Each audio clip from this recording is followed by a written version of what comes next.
Right. So we were discussing um about the sock. Just understand this nicely here. The sock, it is mani only hadath.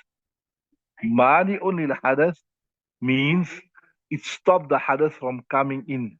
It's not rafi only hadath. It cannot remove the hadath. Understand this nicely because the next Masah is going to build on this here. So what is it? If you don't have wudu, right? Or you never wash your feet, or you don't have you don't have taharat kamila, and then you put your sock on, it's not gonna remove your hadath. What it can do is after you have taharat kamila, now you put your sock on, now it will stop from hadath. So it is a mani'. It is a mani'. It stop hadath from coming on, not it remove hadath, right? Is it لأن الخف أهد مانعا because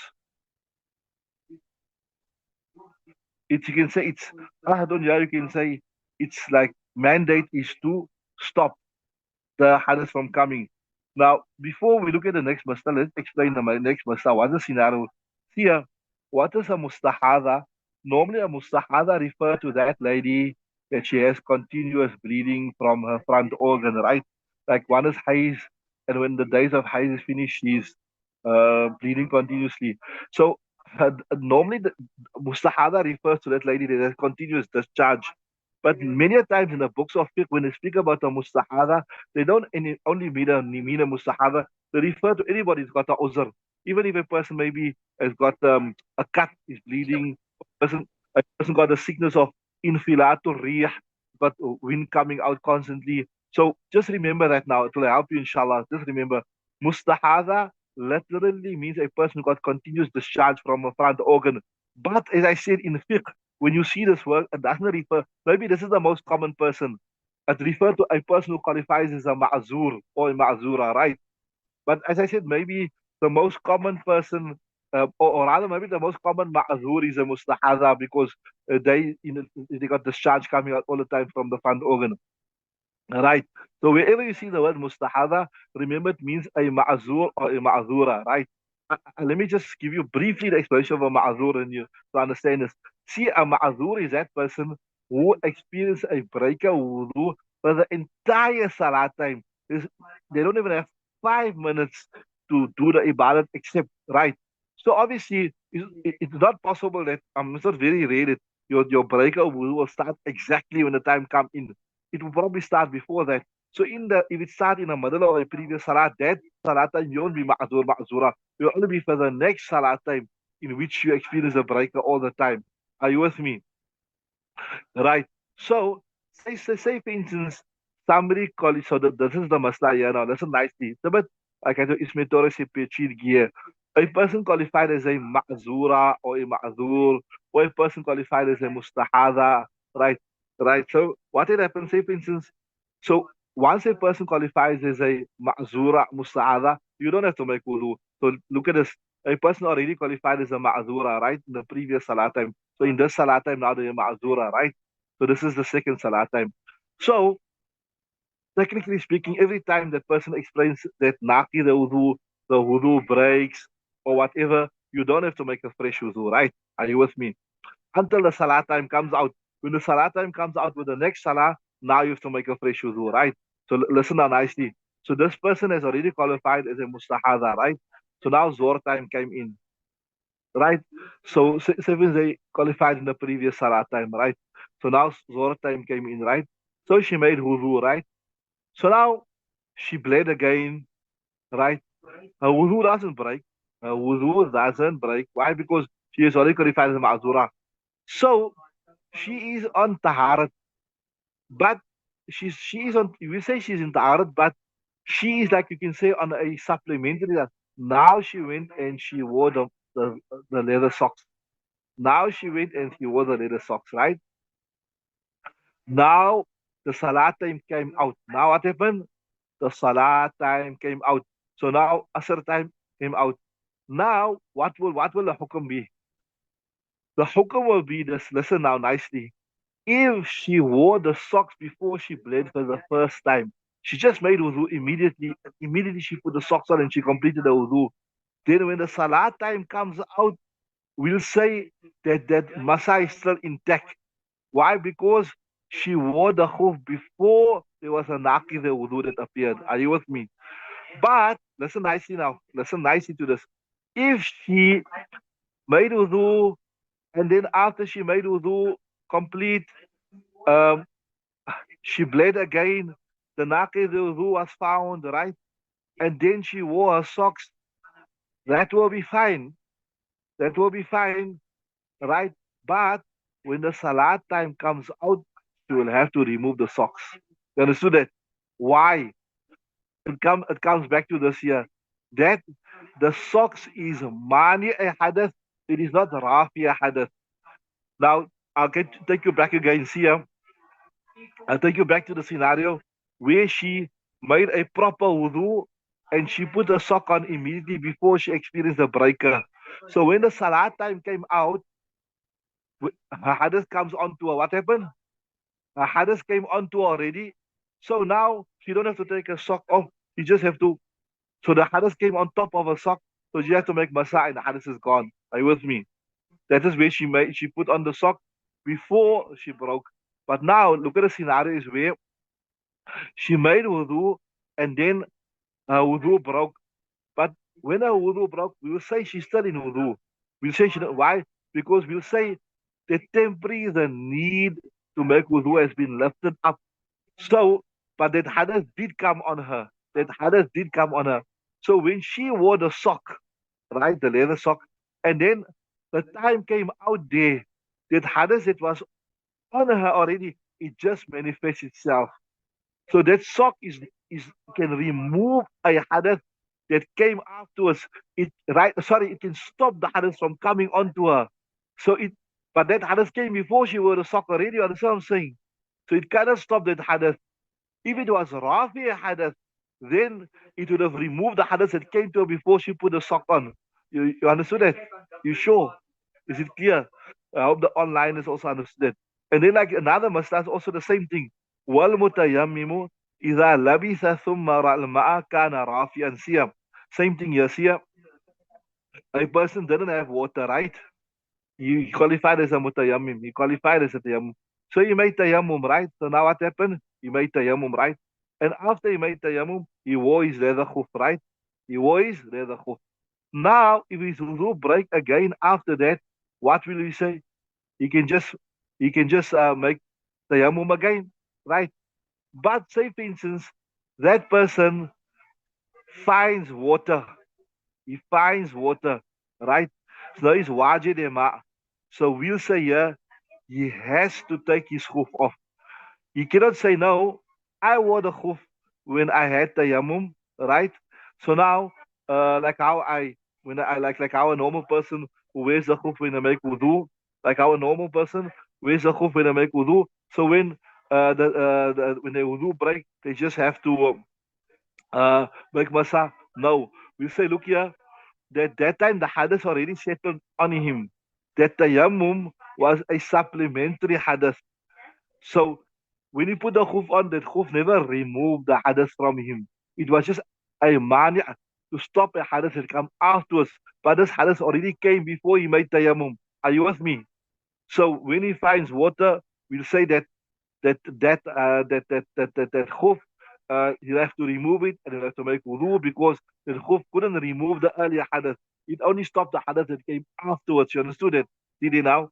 Wal mutayammimu, and the person making tayammum is labisa when he wore the khuf. Thumma ra'al ma'a, then he saw water. Kana rafi'an. It would mean that if we have to say now that he don't have to remove the khuf, we'll say that the khuf is making a rafa of the hadith, but he's not like that. That's why we will say he has to remove it. So you understand what I'm saying? So law jawazna, even these two scenarios, we will permit that a person don't have to remove the khuf, then we would say that we would be saying that the khuf is rafi, and we know the khuf is not rafi, so hence we will not permit it. We say that the mutayammum, when he finds water, he have to remove the sock, and we'll say to the mustahada, when the time comes out, he has to remove a khuf and make a fresh wudu. Is it clear? You sure?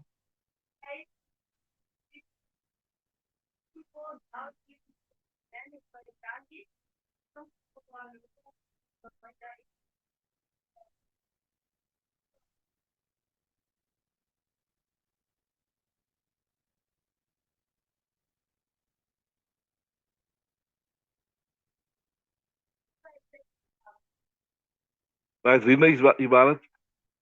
I hope that's clear, inshallah. I hope it's clear. If it's not clear, you can ask and you can explain it again.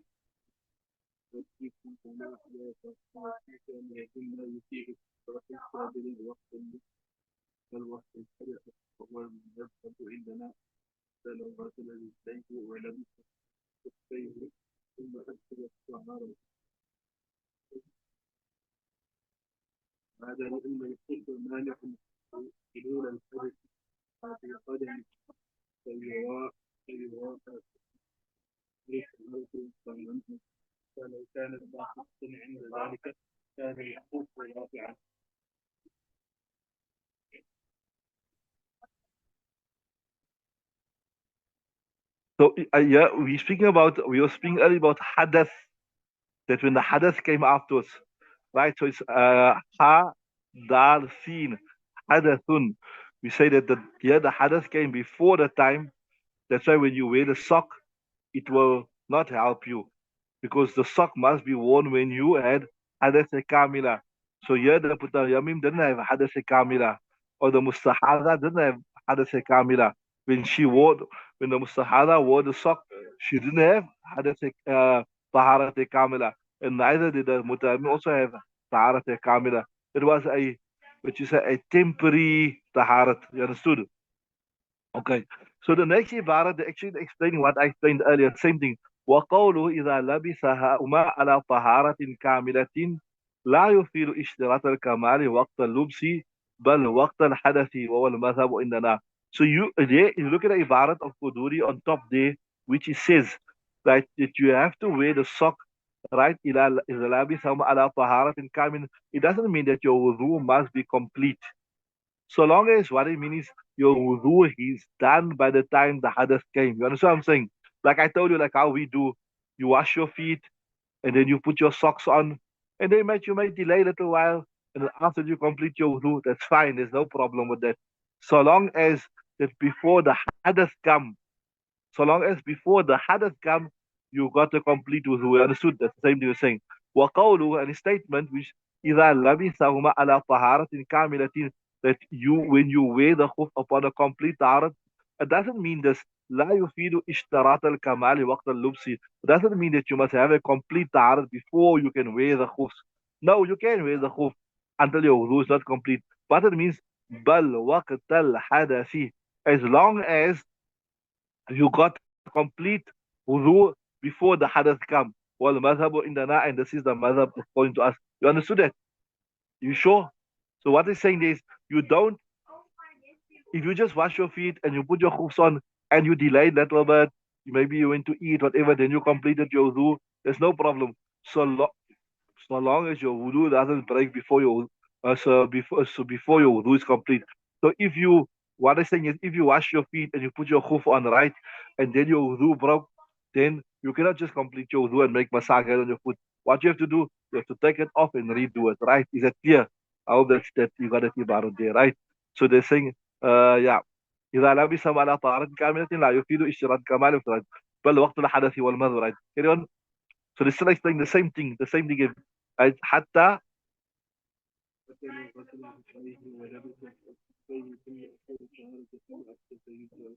yeah. So they're saying, see, حتى لو غسل رجليه, a person washed his feet, right? ولبس خفيه, and then he washed khufs.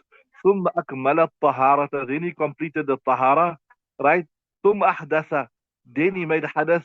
يجزيه المسح. That's fine, no problem. It was suffice him because he completed his tahara before he made hadath, right? Carry on.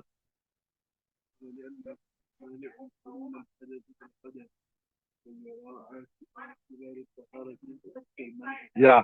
So in simple words, before we look at the kitab, like I told you, that the sock is mani lil hadath. It stopped the hadath from coming in, and it will do its function as long as when the hadith come, the wudu is complete. And here, even though there was a delay after wearing the khuf, but the wudu was complete. The wudu was complete when the hadith came, right? So he's saying, لأن الخف, because the khuf مانع مانع مانع حلول الحدث. So that is مانع is there, you can say come in the middle of a fail. And حلول, what you got to حلول? Fatha there, what? Yeah, so this is a maf'ul, right? So sometimes a fail comes, sorry, a file comes in the meaning of a fail also, ne? So لأن الخوف مانع حلول الحدث, because the khuf, it stops the penetration of the hadith بالقدم into the feet, right? So فيراعى كمال الطهارة. So كمال الطهارة will be considered before it comes, like I told you before, that the khuf, it only has its action. It can only do its work when the taharat is complete. And here, when the hadath came, the taharat was complete, so the khuf could do his work, right? So in this, in fact, this last four lines explain the same thing, right? So فَيُرَاءَ كَمَالُ الطَّهَارَةِ. So the complete taharat will be considered وقت المني, at the time when the khuf has to prevent it, right? حتى لو كانت ناقصة. But if we say that taharat is not complete, like I told you, you just washed your feet and you wore your khuf, so taharat is naqis, right? Right? حتى لو كان ناقص عند ذلك كان الخف رافيا. So there we'll say that the khuf can't do its work because the taharat was not complete.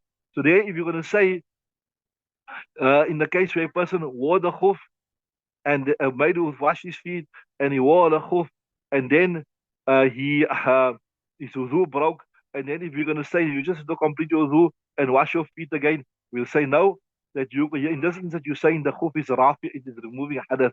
Why? Because the hadith came onto him. Why the hadith came onto him? Because the khuf couldn't do his work originally because the taharat was not complete. The khuf only does his work when the taharat was complete. Are you with me?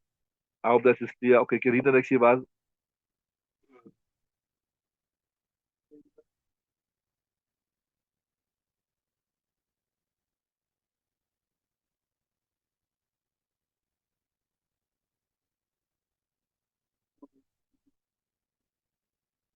يجوز للمسلم أن ينفق يوما وليلة وللمسافر ثلاثة أيام ولياليها، لقوله عليه السلام يقيم يوما وليلة ومسافر ثلاثة أيام ولياليها.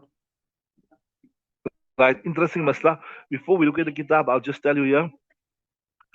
For a person who is a resident in the town, he's not considered musafir. We done kitab safar not yet.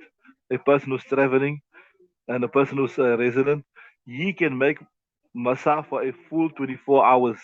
And the 24 hours will be counted not from the time he wear the khuf, but rather from the first time his wudu break.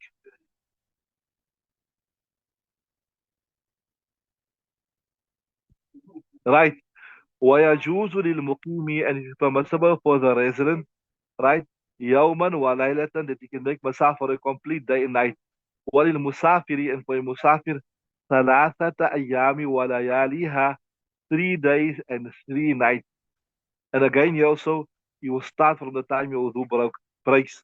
بقوله عليه السلام, because of the statement of Nabi sallallahu alayhi wasallam, يمسح المقيم, that the muqim, the resident, will make basah يوما وليلة, a day and night, والمسافر, and a musafir, ثلاثة أيام ولياليها, 3 days and 3 nights. You got any harakat on ثلاثة day?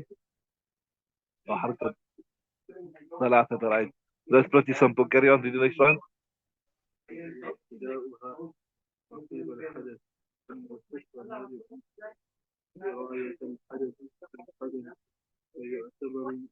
فتعتبر, we don't have a, yeah.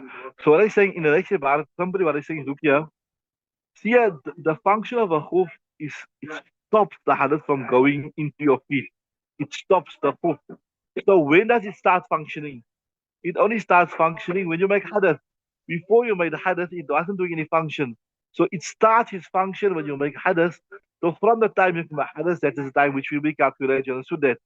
قال وابتداؤها عقيبا. عقيبا is mansub because it is a zarf, right? You understood that? ابتداؤها, it will be started, or its starting will be عقيب الحدث, after the hadith. لأن الخف, because the khuf مانع, it stops سراية الحدث, the penetrating of the hadith. فتعتبر المدة. So the time will be started من وقت المنع, from the time it actually stops the hadith from coming through. Are you with me? That's pretty simple. Read the next one.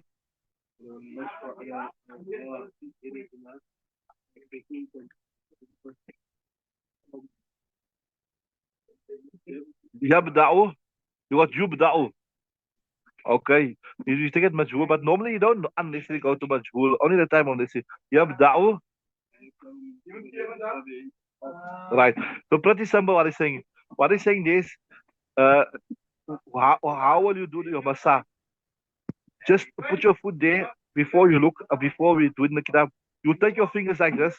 You start from the toes. So the top of your toe, the top of your fingers, listen, the top of your fingers will will touch the top of your toes, and then you will draw it up towards your shins. Simple. Let's see. Let's look at in the kitab. See. والمس على ظاهرهما. Masa will be done. ظاهرهما normally refers to apparent, but here in this context, I mean Masa will be on the top of them too. The top of the hoof, not on the bottom, not on the side, not on the inside, right?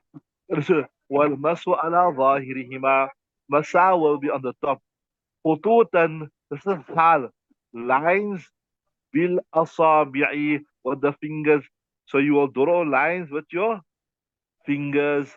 Then يبدأ من قبل الأصابع. You will start from أصابع also. In remember the word أصابع, أصابع اليد refer to the fingers. أصابع الرجل refer to the toes. So you will start in this context means you will start from the toes, right? إلى الساق, and then you will draw it up towards your shin. لحديث مغيرة بن شعبة. And why? Because of the hadith of Mughira ibn Shu'bah, أن النبي عليه السلام, that Nabi sallallahu alaihi wasallam, وضع يديه على خفيه. He placed his hands on his khuf, right? ومدهما, and he drew them, he pulled them من الأصابع, from the toes إلى أعلاهما, to the top, مسحة واحدة, one time. So he put his fingers, his hands on his toes, and he drew it up the shins one time, right? وكأني أنظر إلى أثر المسي. So you know when something you can remember it vividly, something you say as though, in other words, what is that? I remember so clearly, كأني, as though, أنظر, I can see أثر المسح, the effect of the mask على خف رسول الله صلى الله عليه وسلم. I can see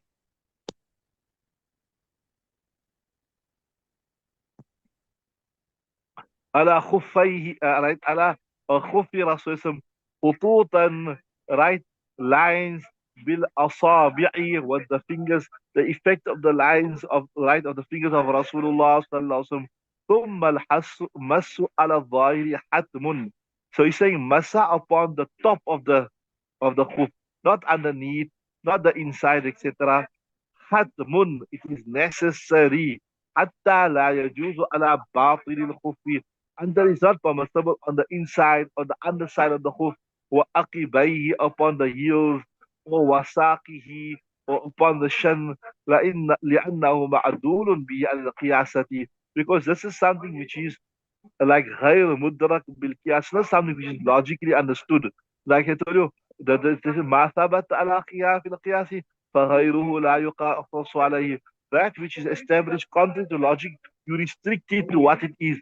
So the thing which is sabit from the hadith is that it was done on the top, so you have to only do it on the top. So this is similar to the Masah of Nabi. That it's only proven from the hadith that we should use Nabi Tamar, so you only use Nabi Tamar, you don't use anything. So this is an important usul. Like how I told you, when something was done against the rule, like against the exception once, then you restricted to that, right? So it is proven making Masah on the khuf is not a logical thing, right? Logically, you must wash underneath, you must wash your feet, etc. So it's restricted, right? سوف يراعى على جميع ورد به الشرع. So everything which the Sharia has narrated, that will be kept in mind, it will be considered. Okay, time is up. We stop there. This last part we'll just build upon this again tomorrow, inshallah. So we stop there first. Subhanallah wa bihamdihi. Subhanallah, bihamdika wa nashhadu an la ilaha illa anta nastaghfiruka wa natubu. So this first part, remember I told you a mustahada. She put on the khuf after wudu broke. Or the mutayammim put on the khuf after when he finds water, we'll say he has to wash his feet because remember he never washed his feet. And the function of a khuf is only to prevent the hadith, not to remove the hadith. If we say that you put on your khuf after you made the yammum, then when you find water, that means we say that the khuf was rafi'ul hadith. Understood? And like a mustahada, she made wudu, but the wudu broke. But we say wudu is not broken. Why? Because it's mustahada. Now she put the khuf on. So we say, no, you have to still remove when the time come out. You have, because remember that hadith already came onto your feet. But only thing is you are excused because of the difficulty. So if you're going to say that you don't have to wash your feet when the new time comes in, you can just make masah. That means you are saying that the khuf is rafil hadith, which came onto our feet. But it doesn't have the sifat of rafa. It only has the sifat of mana. Right? So we stop there tomorrow. I hope that's clear. But subhanallah wa bihamdihi. Subhanakallah wa bihamdika.